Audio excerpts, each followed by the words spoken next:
Corona काळात Serum इन्स्टिट्यूटकडून पवारांवरती कोट्यवधींचा पाऊस। पवारांच्या कंपनीत सिरम इन्स्टिट्यूटची तब्बल 435 कोटींची गुंतवणूक। कंपनीनं बॅलन्स शीटमध्ये गुंतवणूक दाखवलीच नसल्याचा आरोप। यालाच तर म्हणतात पवारांच्या बारामतीच्या करामती। पवारांच्या कंपनीसह सिरम इन्स्टिट्यूटची आता चौकशी होण्याची शक्यता।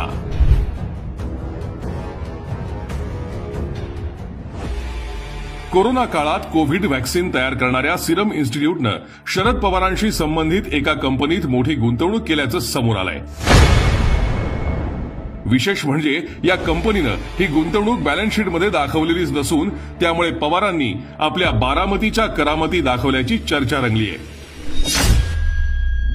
एकीकडे उद्धव ठाकरे आणि त्यांच्या दरोडेखोर टोळीनं कोरोना काळात मुंबई महापालिका लुटून खाल्ली, पण पवार काकांचा हा झोल पाहून उद्धव ठाकरे आणि त्यांची टोळी अगदीच चिंधी चोर वाटू लागलेत। सिरम इन्स्टिट्यूटकडून कोरोना काळात सर्वाधिक वापरल्या गेलेल्या कोविशिल्ड लसीचा पुरवठा करण्यात आला, पण यासाठी तुटवडा निर्माण करून सरकारकडून तसंच इतर देशांकडून कोट्यवधी रुपयांच्या ऑर्डर्स घेण्यात आल्या, पण प्रत्यक्षात याच बारामतीच्या करामती होत्या। याच कालावधीत अनेकदा बारामतीचे काका सिरम इन्स्टिट्यूटमध्येही गेले होते, तेव्हा ते लस घ्यायला गेल्याच्या वावड्या उठायच्या, पण ते लस घ्यायला नाही तर विकायला गेले होते हे आता स्पष्ट झालंय।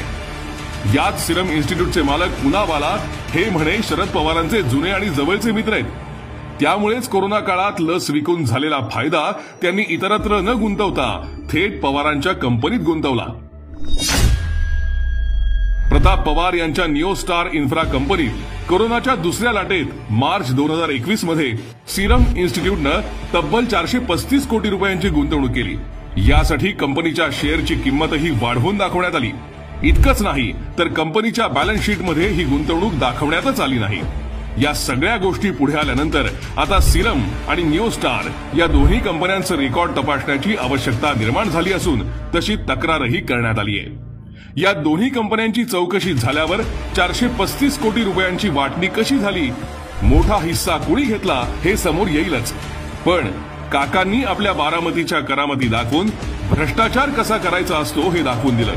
आणि तिकडे उद्धव आणि त्याची टोळी मात्र अजूनही टेंडरमध्येच अडकून पडलीय। त्यामुळे आता या कंपन्यांच्या चौकशीकडे सगळ्यांचं लक्ष लागलंय।